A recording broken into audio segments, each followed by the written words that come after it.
Good evening. Today we're going to talk about genetics. Now then, normally you get 23 and an X from your mother. And that matches up with the 23 and the X or Y you get from your father. Because in human beings, it takes 46 chromosomes and either an XY or an XX, which determines whether or not you are generally a male or a female. At least that's how it's supposed to work. That's the plan. Yes. But does it always work out that way?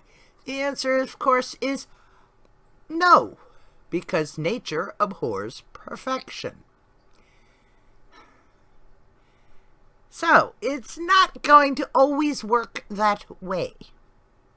You might inherit an X from your mother, or you might not. Because you have a choice in a woman who is walking around with a 23X dash, the missing X, and your particular egg did not have an X in it. Oh well. So, what happens?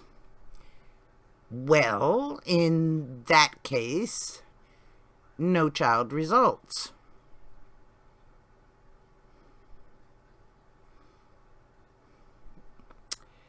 But if the egg happens to be an X, you'll get a child. Assuming, of course, your father has 23 chromosomes that will match up and will donate either an X or a Y to the mix. So you end up with a child. Because without the X, you don't get a child. You have to have the child. That's why the female is the more necessary of the two. Because if there is no X, there's nothing there. Because the male cannot give you both an X and a Y. It just can't do that. No. There's only enough room in a spermatozoon for one. Either an X or a Y. That's all the room there is. Not both. Sorry.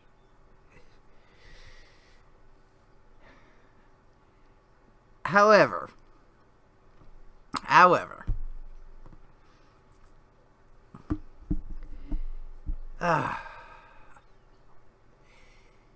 when you're testing a genetic profile of a human, you have 3 levels at which you must test.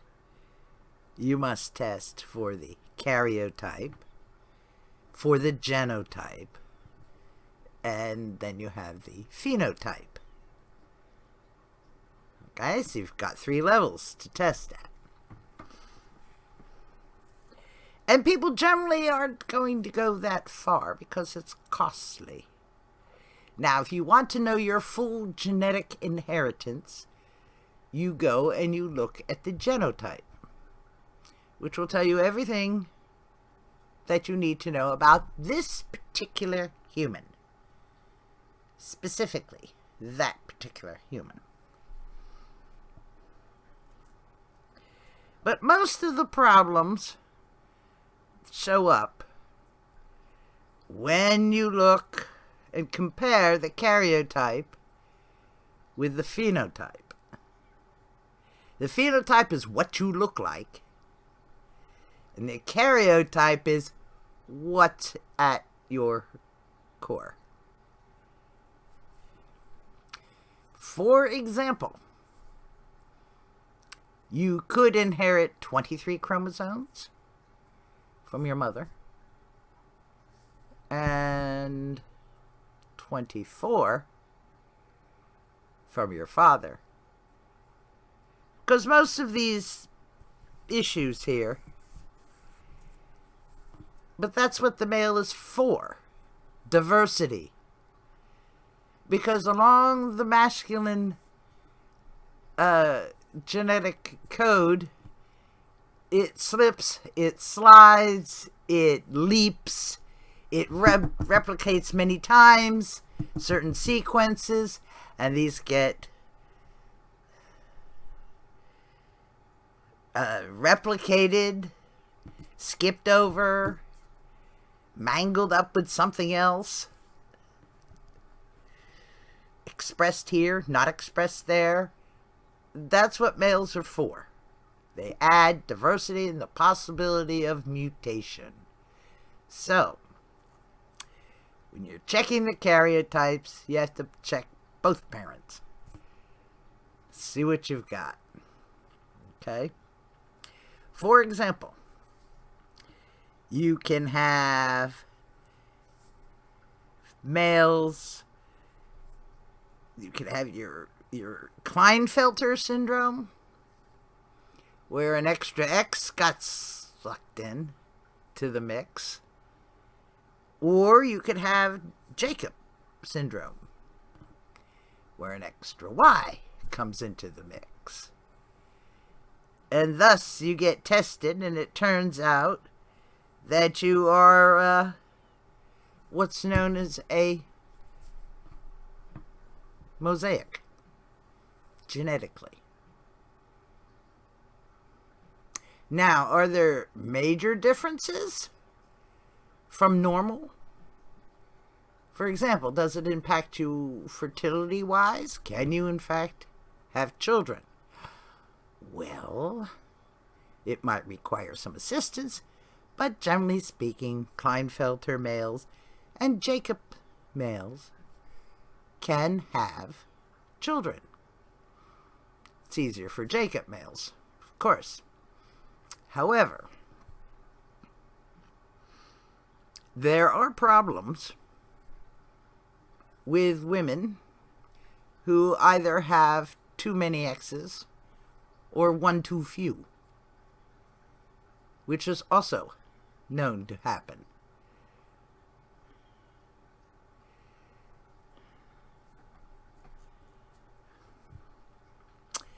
Mama may only be able trisomy means she's got 3 X's in her chromosome mix, or she just has the 1. She's an X dash instead of an XX. So it's hit or miss whether or not you even have a child in that case. So you cannot be messing about unless there's strong reason for you to do so.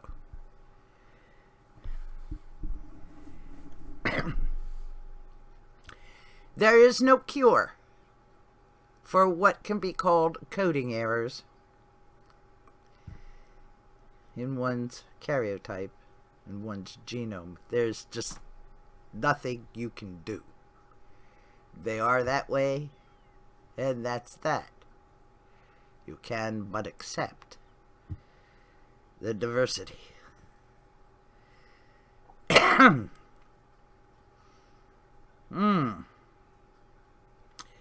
But normally we have either disjunction during meiosis or non-disjunction in meiosis. Either way, you're going to have a problem when it comes to replication. So, which having problems in replication leads to problems with reproduction. Okay, we've got that. Now, the most common errors are when you have a mosaic where one parent is 46XX and the other parent is 47XXY or 47 XYY. The first is Klinefelter's, the second one is Jacobs syndrome.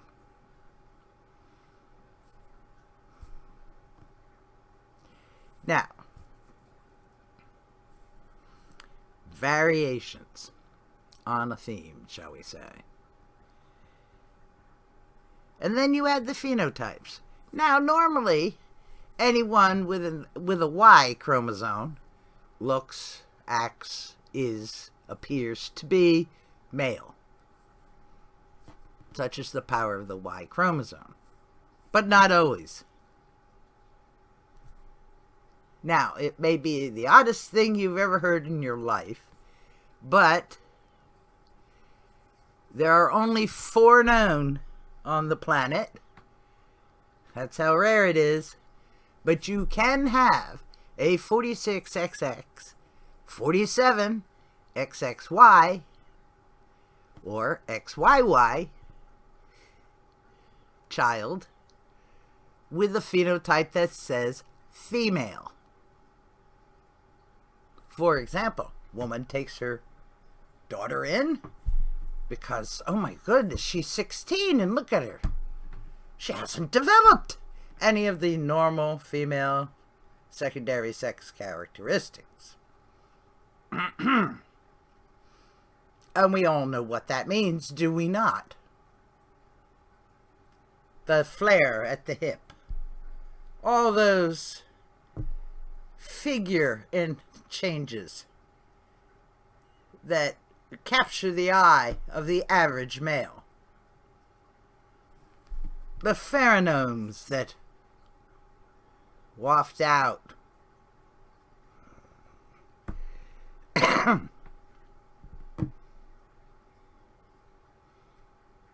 Okay? But there are 4 of them walking on this planet. Normal pregnancies. Parents. Perfectly normal people. Regular genetics. It's just one of those things. Now, when it goes this far, when your karyotype messes up with your genotype and then gets expressed in your phenotype so differently, it's called chimera.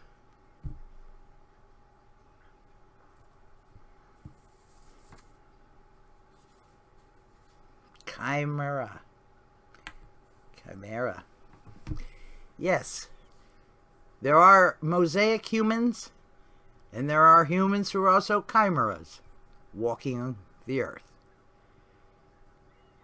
Anyway, this 16-year-old had been raised as a girl from birth.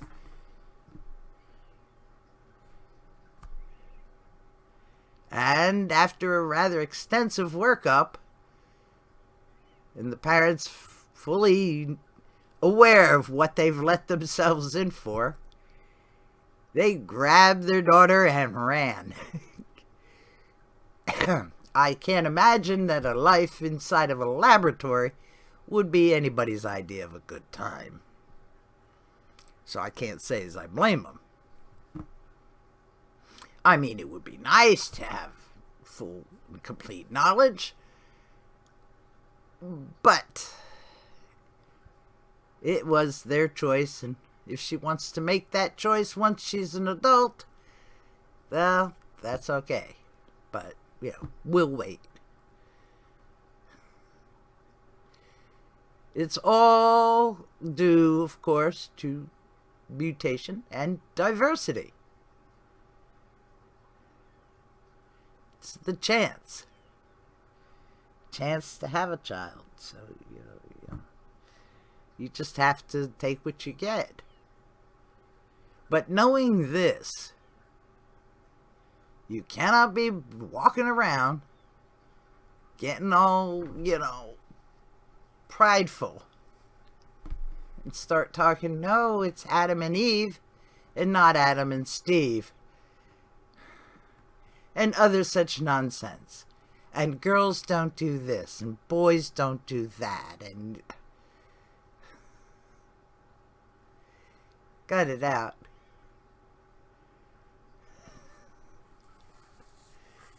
It's all a bunch of luck of the draw. Epigenetics included. Because of how females gestate and are born. Already packing all the firepower they're going to have. Reproductive firepower, that is. Males, they make it up as they go.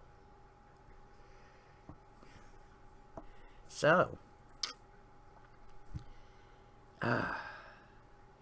you can, whether it's Jacob's syndrome, Klinefelter syndrome, yes, fertility can still happen and you can still have children. Assuming the woman involved doesn't have has only one X in her eggs. In the packet of eggs that she was born with. Oh, well. So it's this whole thing about sex and gender. Hey. They're born that way. There's nothing you can do about it.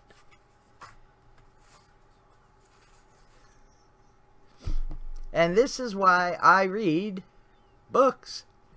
It's amazing what you can find out about. And have so much fun with. So you look at this and you go, really? Huh? Of course, the further down the line into how many? 48 chromosomes? What? Who were you mating with? What did your parents get up to? Oh my, oh my, oh my.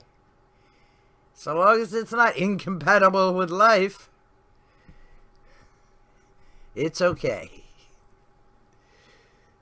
Alright. So, I hope this helps explain something to you.